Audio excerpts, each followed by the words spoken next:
In the summer of 1324, the people of Cairo watched a procession come in from the desert that none of them would ever forget.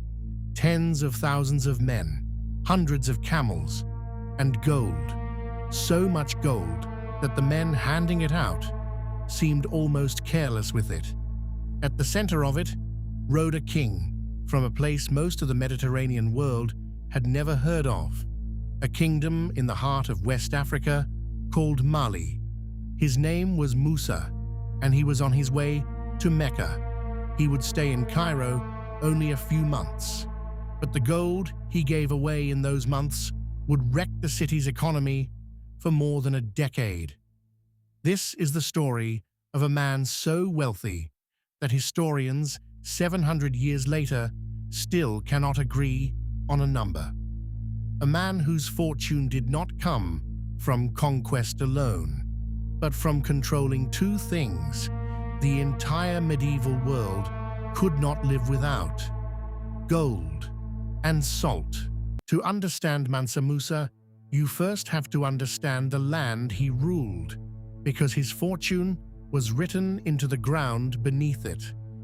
The Mali Empire stretched across an enormous span of West Africa, along the great bend of the Niger River, covering parts of what we now call Mali, Senegal, and Guinea.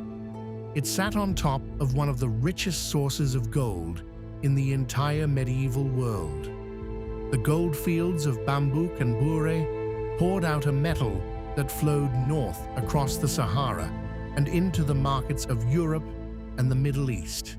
And there was a second treasure, one that sounds strange to us today: salt. In the heat of West Africa, salt was not a seasoning.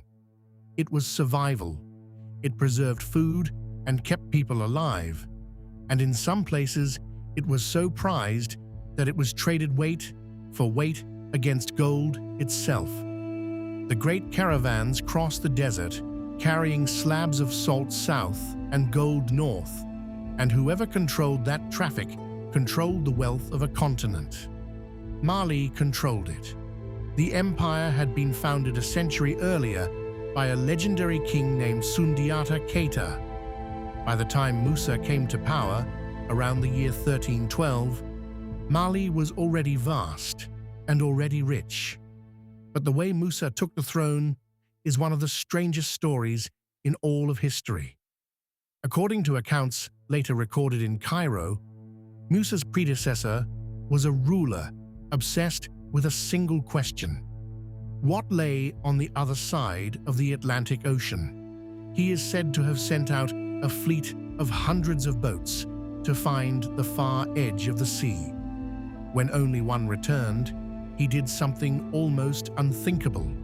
He outfitted an even larger fleet, thousands of vessels, and sailed west himself, leaving Musa behind to rule in his absence.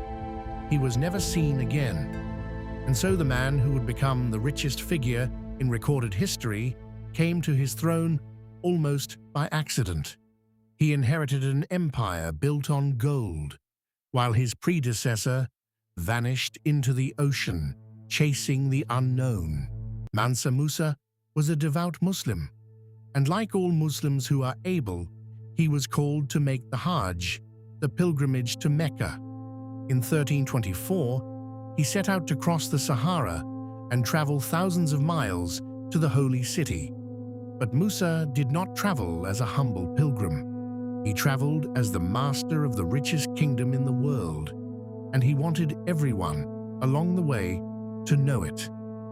The accounts of his caravan are so extravagant that for centuries people assumed they were exaggerations. A procession of perhaps 60,000 men, thousands of servants and officials dressed in fine Persian silk, a train of camels, each said to carry hundreds of pounds of gold, heralds walking ahead of the king carrying staffs of solid gold that flashed in the desert sun. Everywhere Musa went, he gave the gold away. He gave it to the poor he passed on the road. He gave it to officials in every town. He gave gifts to the rulers who hosted him, and he paid for everything in gold, far more than anything was worth. The pilgrimage was not only an act of faith, it was the single greatest display of wealth the medieval world had ever seen. A moving advertisement for the power of Mali that reached across half of the known world. And then he arrived in Cairo.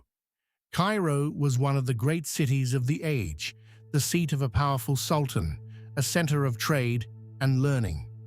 Musa stayed for 3 months, and in that time, he and his people spent and gave away gold on a scale the city had never absorbed before. He handed it to merchants and officials and ordinary people. He bought whatever caught his eye, and he never haggled over the price. The result was something no one had planned, and no one could stop. By flooding Cairo with so much gold so quickly, Mansa Musa did to gold exactly what too many diamonds would do to diamonds. He made it common. The value of gold in Cairo collapsed, and it stayed low for years afterward.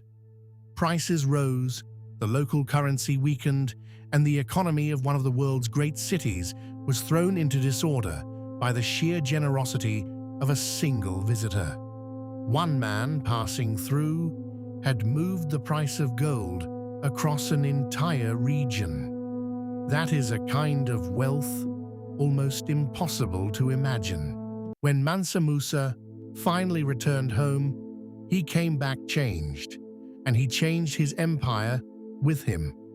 On his journey, he had seen the great cities of the Islamic world, their mosques and their universities, and the scholars who filled them. He wanted that learning for Mali. On his way home, he persuaded a brilliant architect from Muslim Spain, a man named Al-Sahili, to return with him. In the city of Timbuktu, already a trading post on the southern edge of the Sahara, Musa set out to build something lasting. He commissioned grand mosques, including the famous Jingueriba Mosque, raised from mud brick and timber in a style that still defines the region today. He founded and funded centers of learning, and he drew manuscripts and teachers from across the Muslim world. Under Musa, Timbuktu grew into one of the great intellectual capitals of its age, a place where knowledge itself became a treasure to rival the gold. And the story of his wealth did not stay in Africa. The tales told by the merchants and officials of Cairo spread across the Mediterranean and into Europe. Decades later, in 1375, mapmakers in Spain produced a magnificent chart of the known world. And there, in the middle of West Africa, they drew a single-seated African king, crowned in gold, holding up a glittering golden orb. The caption described him as the richest and most noble ruler of the entire region. For the first time, the kings of Europe looked at a map and saw, in the heart of Africa, a source of unimaginable wealth. It would shape their ambitions for centuries to come. Mansa Musa died around the year 1337. The empire he left behind did not last forever. In the generations after him, Mali slowly weakened, lost its grip on the trade routes, and was eventually eclipsed by new powers rising along the Niger. But Musa's true fortune was never really the gold. Modern attempts to put a number on his wealth reach into the hundreds of billions of dollars, and most historians simply shrug, because the honest answer is that it cannot be measured. The gold of Mali was so vast and so loosely counted that the richest man in history is also the man whose fortune we will never truly know. What he left behind is more durable than any treasure. He put West Africa onto the map of the world. Quite literally, he turned a desert trading town into a beacon of learning, whose name, even now, stands for the ends of the earth. And he proved, in the most spectacular way imaginable, an idea that would echo through every fortune that came after his. Real power is not just having wealth. It is being able to move an entire world with it.